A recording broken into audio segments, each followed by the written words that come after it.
The sale of new routers is effectively banned in the United States, and there are some interesting links as to why that might be the case. The FCC halted the sale of new foreign-made consumer router models to the US in the supposed name of national security, and in a move that might further consolidate power to the internet service providers. ISPs have moved increasingly to requiring router rentals as part of providing internet, ensuring that you pay every month, forever, for your router. Not all of them have done this yet, but it's something that we've seen starting to roll out, including for some of the people on our team who have been forced to rent routers. But that's not the only problem here. The US government doesn't seem to have a plan for where we're going to get our routers.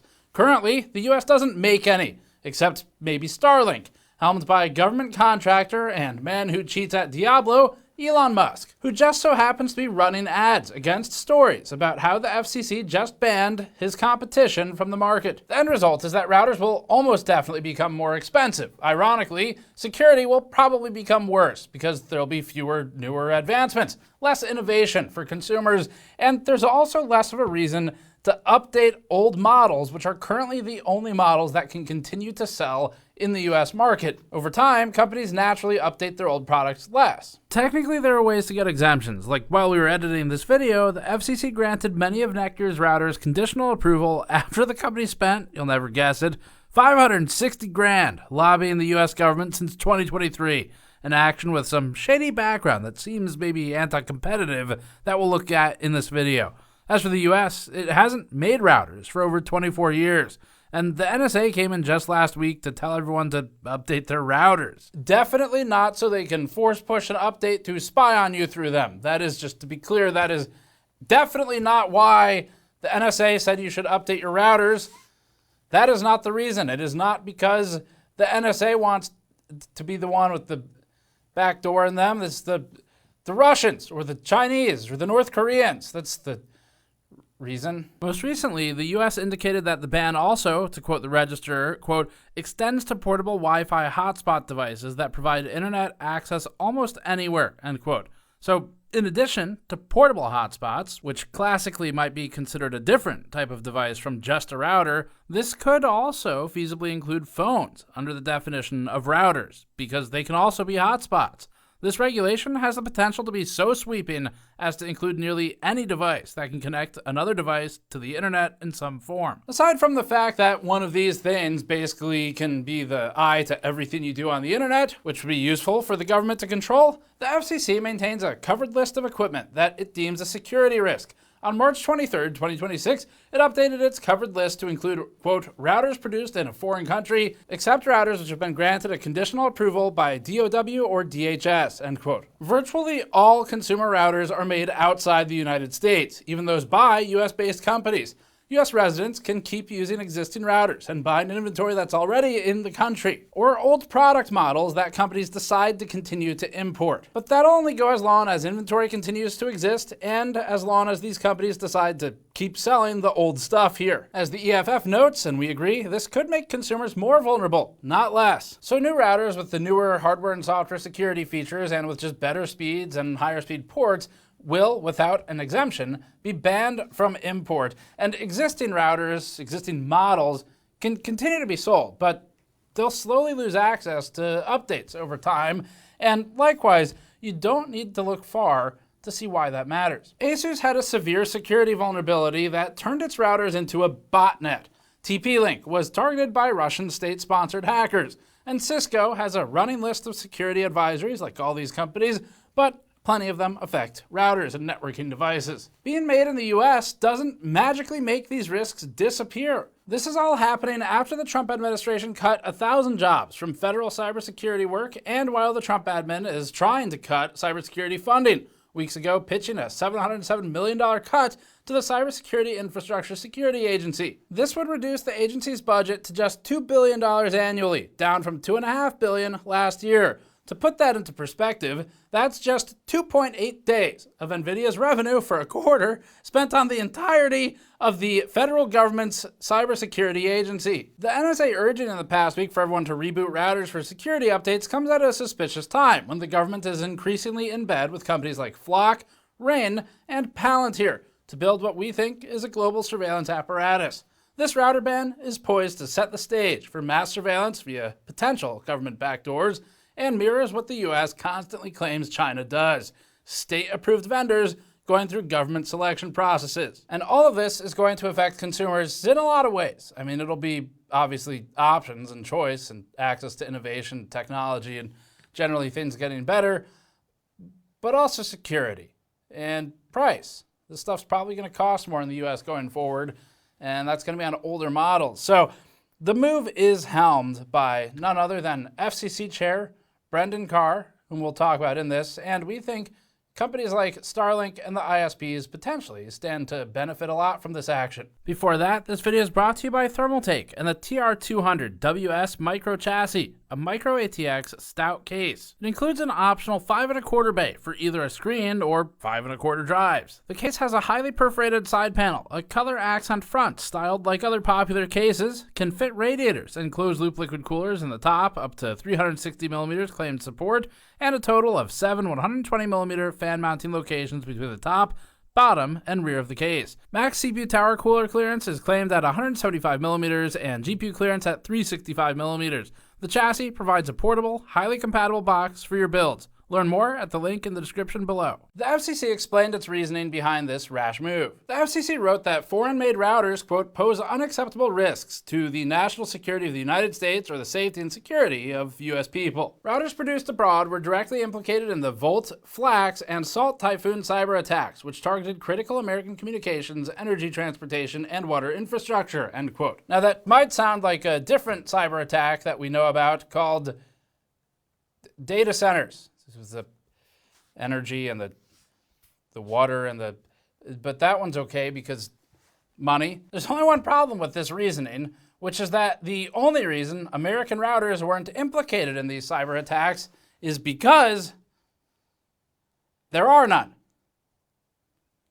That's literally the only reason. The FCC said that it's because the US shouldn't be, quote, dependent on any outside power for core components necessary to the nation's defense or economy. One of these core components that is necessary to both our nation's defense and economy is routers.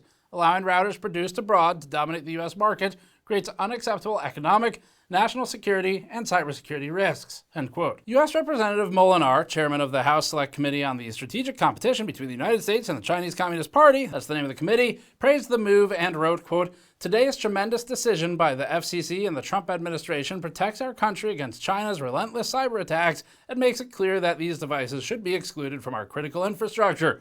Routers are key to keeping us all connected, and we cannot allow Chinese technology to be at the center of that, end quote. Except, first of all, that's the wrong country. A lot of these routers actually come from Thailand, Vietnam, and Taiwan. A lot of the companies are headquartered in Taiwan, but okay. Secondly, this pulls the routers under direct supervision of the US government, and it's really just a different flavor of surveillance at that point, if that's the accusation. At the tip of the spear is FCC chairman and South Park co-star Brendan Carr. Carr was famously mired in controversy around free speech, with allegations that he was trying to threaten network broadcasters over what late-night talk show hosts had been saying. So I hate to say this, but ensuring broadcasters are operating, quote, in the public interest, I don't believe that means ensuring that no one on TV is ever mean to the president or says something the president may not like. It didn't help that Carr was recorded saying things like this. I mean, look, we can do this the easy way or the hard way. These companies can find ways to change conduct, to take action, frankly, on Kimmel, or there's going to be additional work for the FCC ahead. Carr previously served as an advisor to Ajit Pai, former FCC chairman infamous for the repeal of net neutrality. Pai's actions enabled ISPs to throttle, block, and effectively modulate performance of the internet based on how you used it. And remember, ISPs spend millions of dollars lobbying every year, and ISPs benefit from you renting your routers. Back in 2024, the Biden administration considered banning Chinese-founded company TP-Link, which, according to the Wall Street Journal, accounts for 65% of home and small business routers in the US. Biden's administration also oversaw the banning of computer cooling manufacturer Deepcool. The US has been relatively ban-happy across multiple recent administrations, is the point. TP-Link was also sued by Texas Attorney General Ken Paxton over allegations that it allowed, quote, the CCP to access American consumers' devices, end quote. The Attorney General put out a press release that said, quote, TP-Link's products have been used by the People's Republic of China's, PRC's, state-sponsored hacking entities to launch multiple cyber attack operations against the United States. Further, TP-Link's ownership and supply chain are tied to China. Through these ties, TP-Link is subject to the PRC's national data laws, which require Chinese citizens and firms to support PRC intelligence services by divulging Americans' data, end quote. So by that logic, apparently, sadly, the difference has become not whether a government has access to your data, but which one, and which one you prefer. I will say, it's sort of silly to say that TP-Link's supply chain has ties to China, as if that's some big gotcha moment. Like, probably, basically, literally everything in that Attorney General's own home has ties to a supply chain somewhere in China.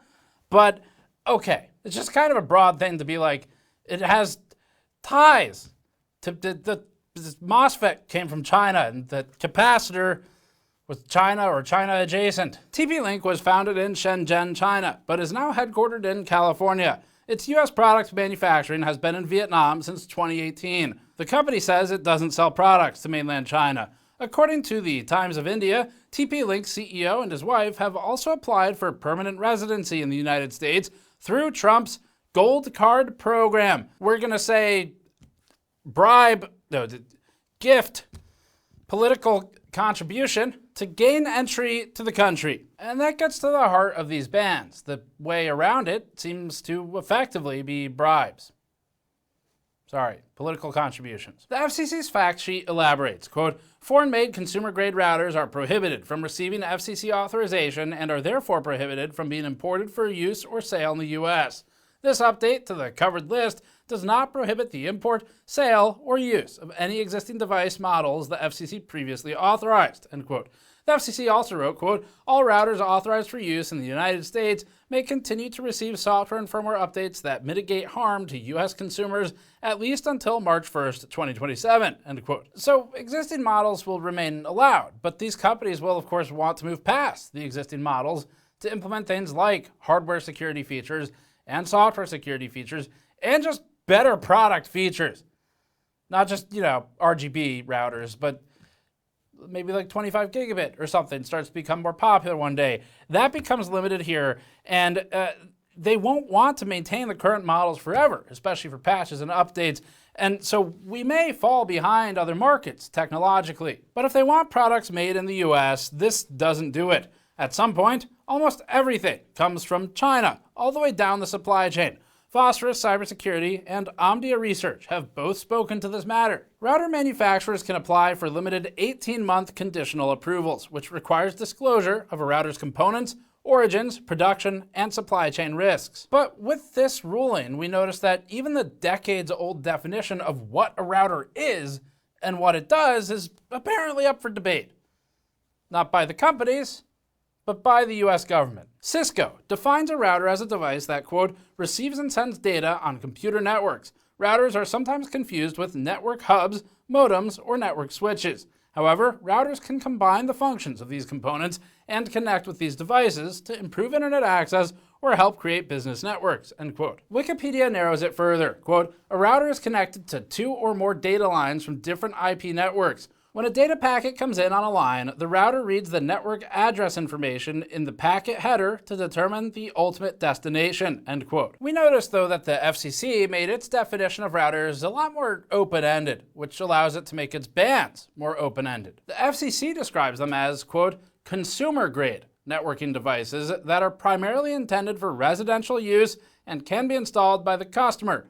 Routers forward data packets, most commonly Internet Protocol packets, between networked systems, end quote. First of all, limiting it to consumer is suspicious, not accurate either, but secondly, this is a very broad definition, and it's broad enough to encompass things like Wi-Fi extenders or mesh systems, for example. This even raises the question of whether or not smart TVs or video game consoles or computers could be classified as routers. They could fit this definition. They're capable of forwarding data packets. Beyond the inevitable impacts to consumer pricing and availability of routers, this rule introduces new security risks for consumers. The EFF's aforementioned security concerns stem from entering EOL faster and restricting new imports. Separately, Bitdefender's threat research director pointed out to the New York Times that, quote, a ban has clear limitations. It does not address the large installed base of existing devices, which will remain in use for years.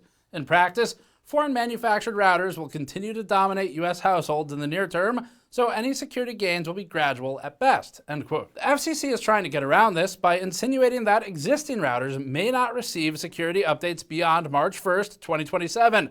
But this only exacerbates the issue. Forescout Security told CNET that, quote, the risk is very real. If you find yourself in a situation where that update pipeline has been switched off, then you definitely have to consider whether you want to keep using that device, end quote. At a time when a lot of people can barely afford rent or food, updating a device they don't understand for a nebulous security vulnerability they've never heard of to protect against an attacker from a country they can't afford to ever go to is probably pretty low on the list of hierarchical needs. Most normal people won't replace the devices when they stop receiving updates because, one, they won't know they stopped receiving updates because they don't update it, just the auto updates.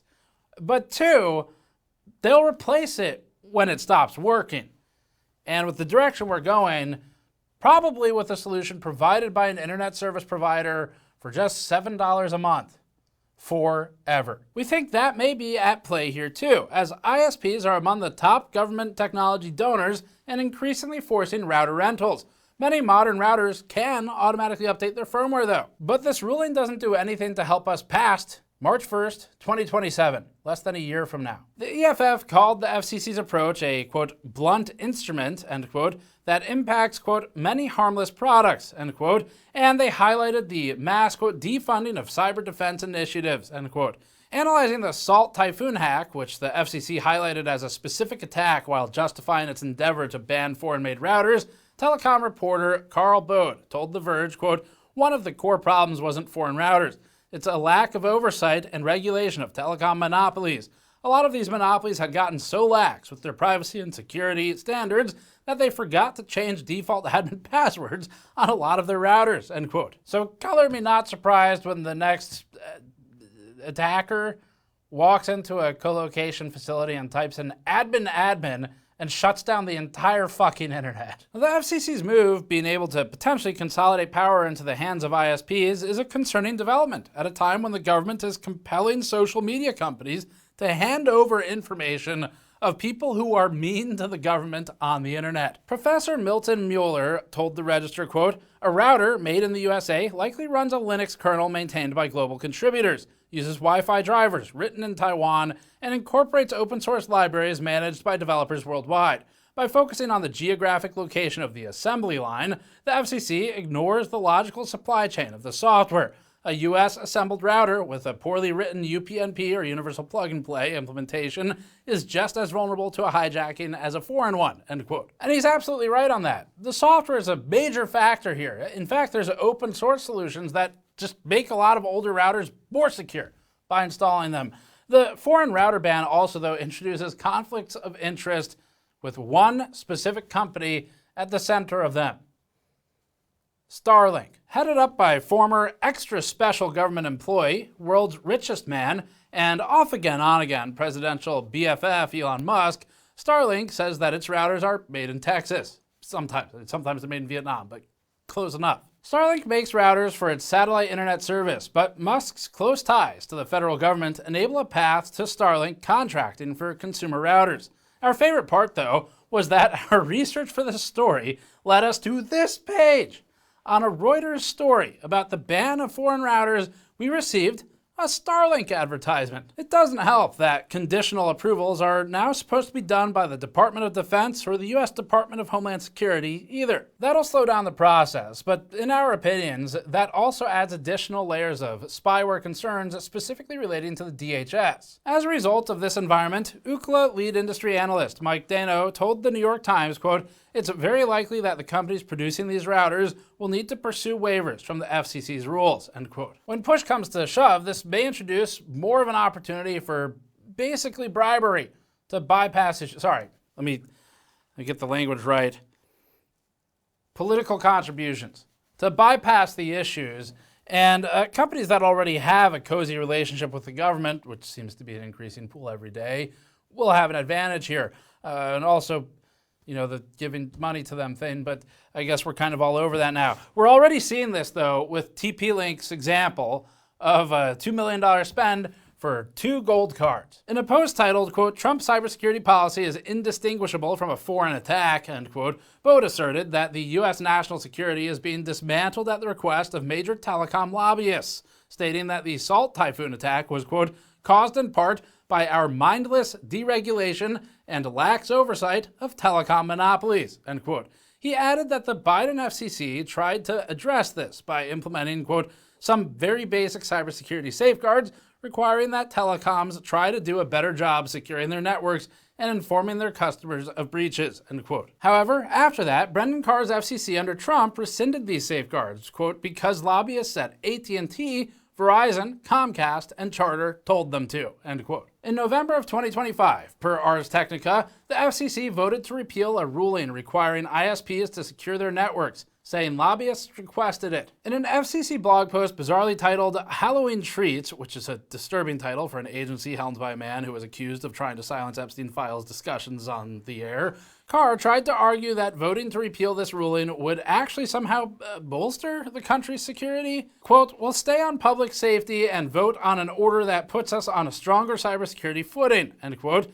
He said, dropping the ruling allows the agency to be more, quote, "agile," end quote. While editing, the FCC revealed many of Netgear's routers have received conditional approvals until at least October 1st, 2027. Netgear's lobbying means it's gaining an advantage from regulation, not necessarily from competition. And right now, it has a monopoly on consumer imports for new routers. Netgear has lobbied the federal government for more corporate protectionism recently. According to Open Secrets, Netgear started its lobbying efforts in the fourth quarter of 2023 and has spent between 60 and 80 grand every quarter since then. From October to December 2023, Netgear lobbied the House and the Senate on what it called, quote, "strategic competition with China," end quote, and cybersecurity. Netgear subsequently added the DHS, FCC, and Department of Commerce, and the company lobbied for the Routers Act, which requires the federal government to study, quote, "national security risks posed by consumer routers and modems," end quote, and present the results to Congress. The bill passed the House and currently resides in the Senate. Netgear later included the National Security Council, Executive Office of the President, and Export-Import Bank of the U.S. in its efforts to influence policy. U.S. authorities have increasingly scrutinized Netgear's China-based rival, TP-Link. In March 2025, during a House committee hearing, a former cybersecurity director for the NSA and an OpenAI advisor advocated for the U.S. to block TP-Link from the U.S. entirely. August 2024, TP-Link captured nearly 80% of the U.S. retail market for mesh systems running on Wi-Fi 7, which is the newest Wi-Fi specification in existence. TP-Link routers were among the various brands exploited by Chinese state-sponsored hackers in the massive Volt, Flax, and Salt Typhoon attacks. Imagine these routers in the homes and businesses across America as a PRC platform to launch society panicking cyber attacks during the invasion of Taiwan. We cannot have this software for prolific devices be written, updated, and controlled by a Chinese company. Is there any action the Commerce Department should utilize to take action against TP-Link? Yes, sir. Congress has the authority on a national security basis to block and bar those devices from sale in the U.S. And I understand they are working on that today, and I would encourage everybody to move swiftly and quickly on that action. A month later, Bloomberg reported the U.S. government would investigate TP-Link for antitrust violations around pricing, alongside national security risk evaluation. Several months later, a bipartisan group of House representatives asked Epstein Island flyer and Secretary of Commerce Howard Lutnick to investigate TP-Link and its connections to China's government. The competition between Netgear and TP-Link kept escalating. TP-Link actually sued Netgear that same month over its allegations that TP-Link had ties to the Chinese government. TP-Link alleged that Netgear had launched an, quote, "unlawful smear campaign," end quote, against them, with the legal complaint stating that Netgear had tried to, quote, capitalize on anti-Chinese sentiment and fear of cyber attacks, end quote. TP-Link pointed to Netgear's CEO, stating in an earnings call that, quote, TP-Link is a national security risk, end quote. In the very same call, Netgear also said it would increase its supply if the U.S. excluded TP-Link from the market, which felt like sort of a signal to regulators. The government scrutiny of TP-Link as a national security risk has been exposed by Bloomberg and the Wall Street Journal, raising questions about TP-Link's ability to continue to participate in the U.S. market. We are monitoring this situation very closely. Given the hawkishness of the new administration, we are starting to look at making a small investment in supply, given some of the lead times of our products, to be in a better position should an exclusion actually happen. And as we've talked about before, like if an exclusion were to happen, that would require a significant working capital investment. TP-Link clapped back and pointed out Netgear's hardware had also been affected by similar or the same cyber attacks, which TP-Link said Netgear, quote, failed to mention, end quote. In terms of what TP-Link is asking for with its lawsuit, the company says that Netgear's misconduct has, quote, injured and threatens injury to well over $1 billion in sales, end quote, and it's seeking damages. To us, it looks like Netgear is trying to posture, at least to the U.S. government, as a U.S.-first company, despite actually manufacturing predominantly overseas.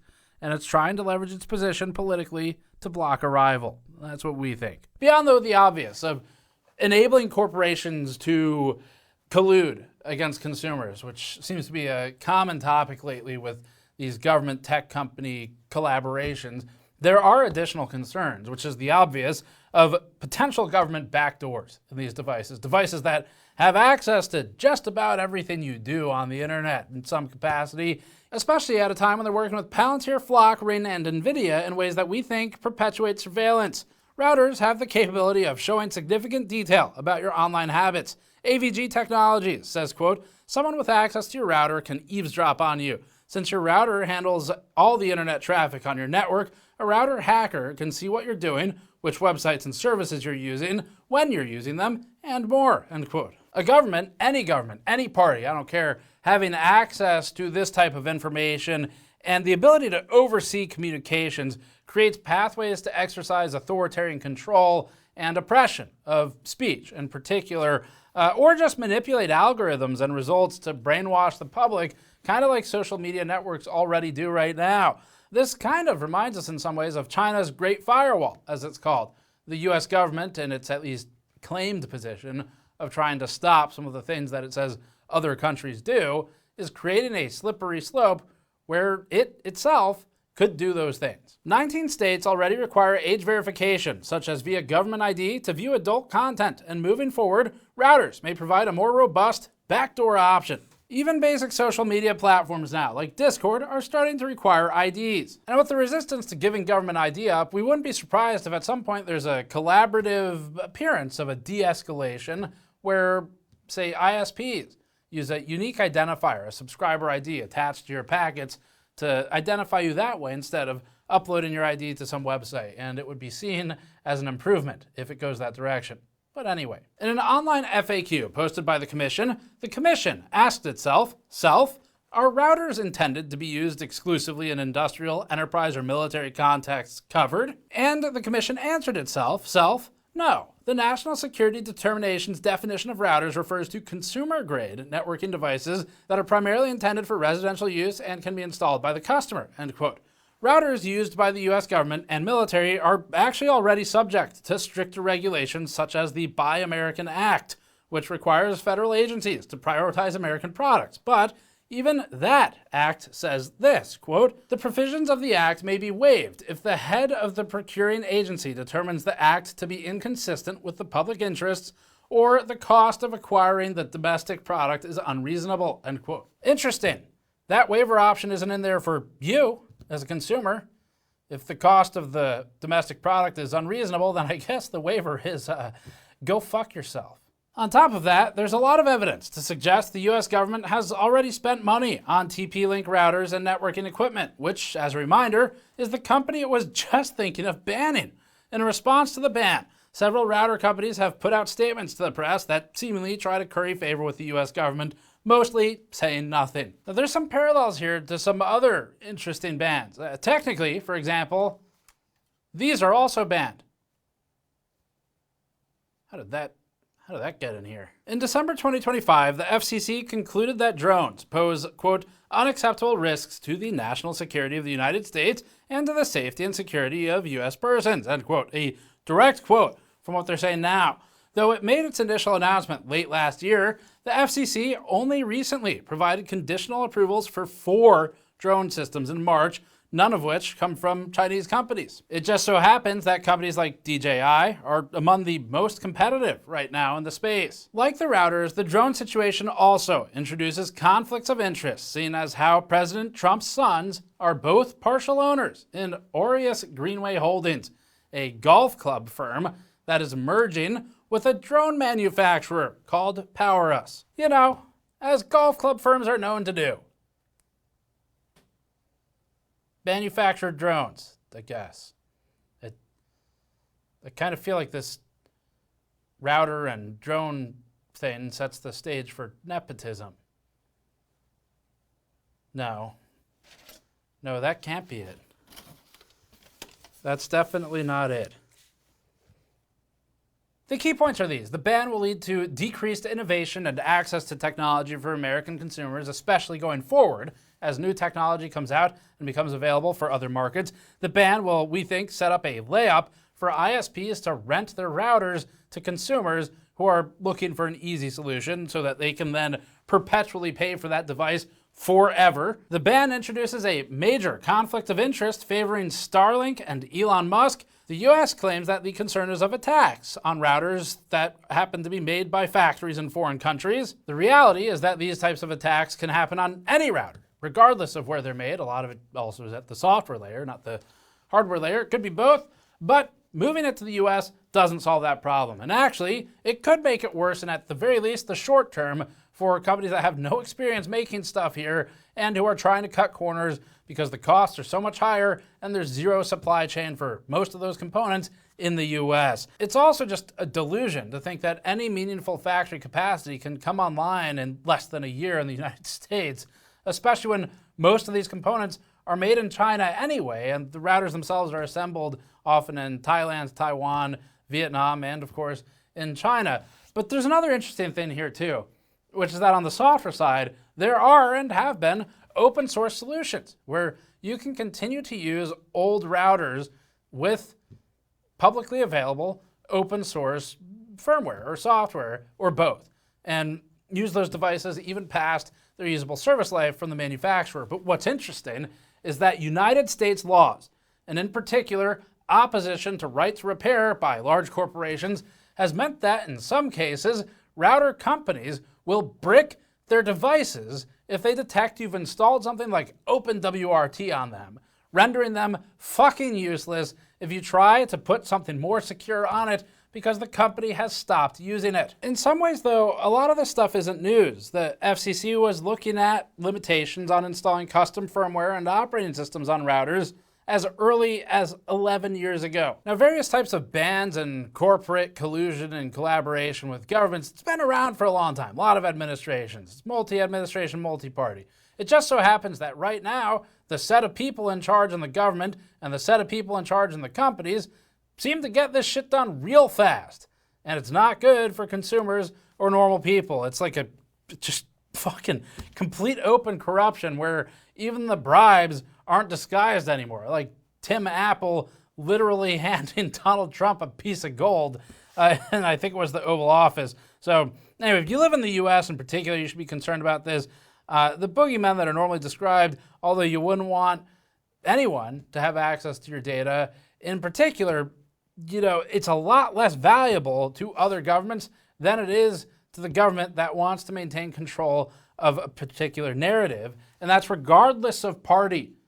Just my personal bias, full disclosure, my personal belief is that the government of the place you live in is probably one of the greatest threats in terms of controlling communications devices, the rollout of them, and being able to control speech, or now with social media platforms, more easily than ever manipulate things so that you're served stuff that keeps you kind of brainwashed long term. It's not quite there yet, but it's certainly getting there.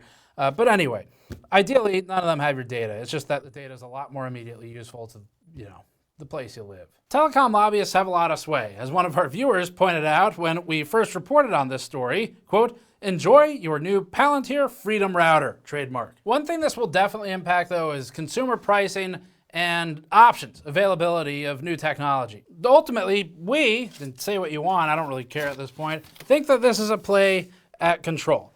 Government and corporate, kind of all the same at this point. But it could be government oversight and control over the public's communications. It could also be something as innocent and innocuous as serving you better targeted ads because there's a better pipeline to get the information about you.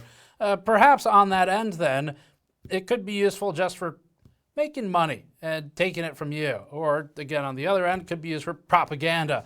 Either way, though, on the scary side, potentially, this could be used to track political dissidents, people who say meany things on the internet about the government and its people. And this is at a time where, we have to kind of lean into this stuff at this point because the government and the corporations between Flock and Rain, NVIDIA and Palantir, which we've covered extensively on our GNCA channel if you want to see more of this content, they're making it kind of hard to see it any other way. While that may sound like dystopian science fiction, the US government's official White House app tracks users' locations and reportedly presents security risks. Developer and Twitter user, the Realo1026, claimed that they decompiled the Android version of the app and deduced that it, quote, has a cookie paywall bypass injector, tracks your GPS every 4.5 minutes, and loads JavaScript from some guy's GitHub pages, end quote. Atomic Computer reported the iOS version, quote, sends your IP address, time zone, device model, OS version, session count, session duration, and a persistent unique identifier to one signal on every launch, despite the permission strain claiming, quote, this app does not use your location, end subquote, and the privacy manifest declaring zero data collection. Only 23% of the app's requests go to whitehouse.gov, the other 77% go to third parties, end quote. So again, the fact that the US government is focusing on just consumer routers with this ban suggests to us that this might be a play at a mix of surveillance and corporate usefulness, not security. Now there is something you can do. If you care about security and surveillance, there are open source solutions that you should look into for DIY routers, and they're not too hard to put together. For example, OpenWRT and pfSense, which provides patches faster than a lot of the manufacturers do. So that's it for this one. Thanks for watching. Subscribe for more. We have a lot more stuff coming up. We've got several hardware reviews on the channel lately, actually a lot more than the past few months. So if you want that stuff, it's up there for you. You go to store.gamersnexus.net to support our upcoming deep dive travel series we have coming up where we're interviewing a lot of companies around the world, or patreon.com/gamersnexus. We'll see you all next time.